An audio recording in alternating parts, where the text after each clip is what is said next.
Welcome to Ingredient Insiders. I'm John Magazzino. And I'm Andrea Parkins. Thanks for watching this clip of our interview with Chef Danny Ganem and Harris Heckelman of Allen Brothers. For the full episode, find us on Apple, Spotify, or wherever you listen to your podcasts. Links in the description below. Tell us about how you got into the restaurant business to begin with, Danny. So I always loved watching Emeralds. I used to come back home from high school, watch Emeralds, and then watch Emerald Live. And then it was kind of like the fun thing, and watching the whole family. And out of nowhere, I told my mom and my dad, "Hey, listen, I want to go into this industry." Of course, my mom and my dad, they were like putting it, shutting it down and everything. And then I started traveling around South America first, because my father's from Chile, my mother's from Panama, and then I started working over there in Chile. And then, of course, getting to understand indigenous cuisines in both countries. And then I just wanted to be the best, work for the best. So I got to work in San Sebastian, in San Francisco with Michael Mina, Norman Van Aken in Orlando.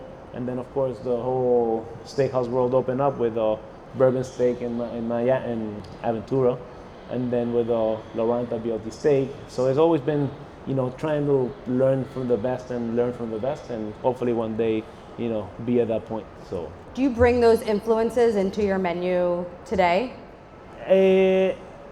It's kind of like, everything that you've learned, make it your own, and then. And all those influences, like you said, is something that actually, adds that panache to what we're doing, and that experience that, someone said, "Oh, you know what? I've been following you for so many years." That they were 41, maybe and this is a 25-year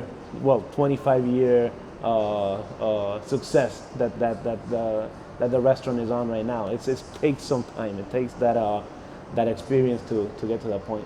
I want to talk a little bit about the menu and the recipe development, because Danielle's in Miami is very much a traditional steakhouse, but at the same time, and we saw it last night, there's some flares to the menu that are very different and incredible. Like, one of the favorite things we had last night was a salad that had a basil dressing on it. Uh-huh. We had the wedge. We had the cream spinach. We had the traditional steakhouse stuff, but the things that really got Andrea excited and myself excited.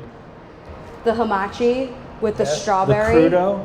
That was incredible. That salad, I will dream about that salad for a very long time. I'd come back. You should bottle that dressing, by the way, 100%.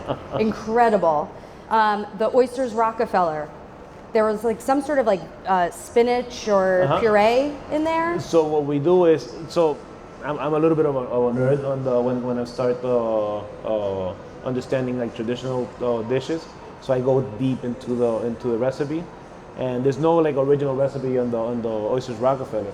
But I read that back in the days they used to put watercress, and they also used to put absinthe instead of Pernod. So one of the things, put the absinthe, put that watercress, and then just make it spectacular. Wait, was there absinthe in there last night? That's why Andrea was acting That's why so strange after she started dancing. I thought she was dancing at one point. On the table. And then the proteins. We had a killer porterhouse. When that came to the table, first thing, my camera came right out. Perfect confirmation. I mean, it was stunning, because we had Ashley, who was with us. I love the porterhouse for a couple reasons. Ashley said, "I want to have a filet." Andrea and I both love ribeyes and strips. So the porterhouse was a really nice compromise for that. Nice. Well, that was Demcota Ranch. Harris. No, you had the wet age. Yeah. Tell us about Demcota Ranch. Tell us about Allen Brothers Proteins in general, and what Danny's using, and why you built this program for him. Yeah, no, I think, Danny, you hear his experience from everything he's done. And I have a lot of great partners that are going to be here today. But the one thing that Danny, he started Daniel's without us. We weren't selling them a protein. It might have been 2 months, and Tony was selling them a bunch of specialty. And Danny called them because he wasn't as happy with the vendors. He had multiple.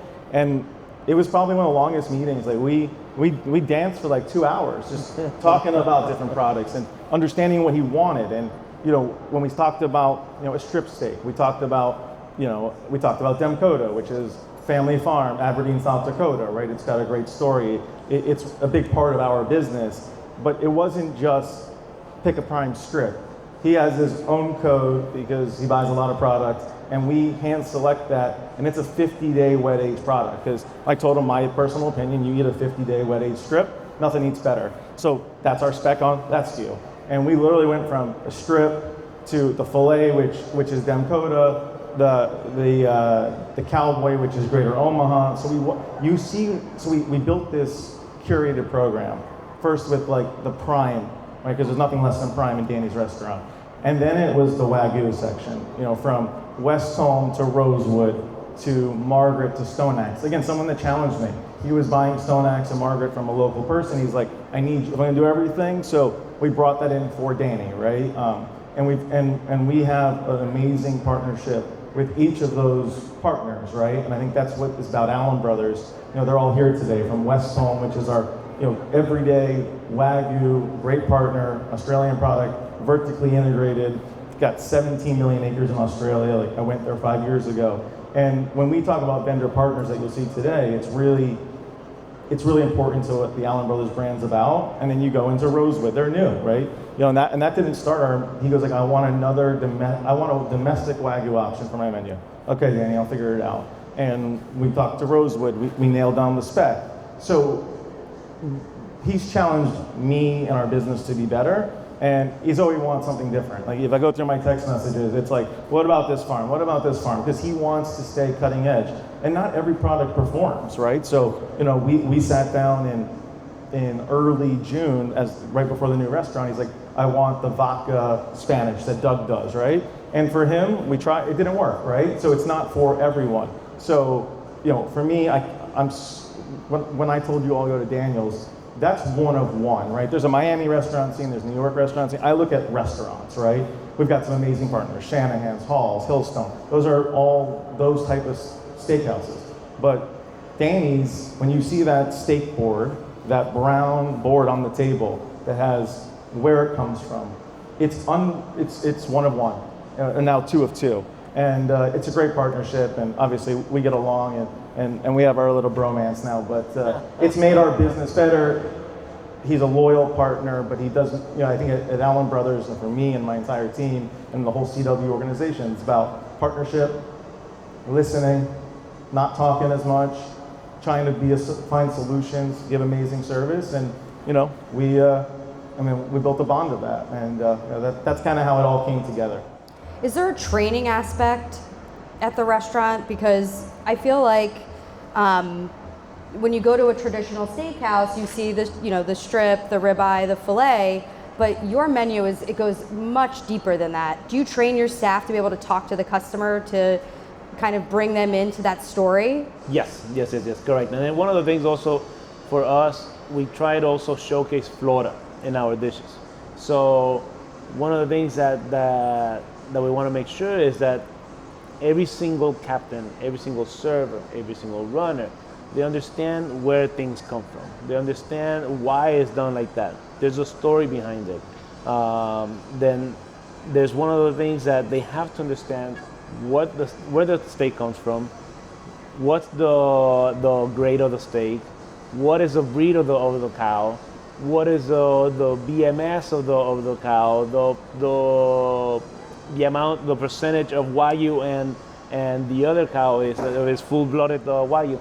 They have to understand it. So there's a lot of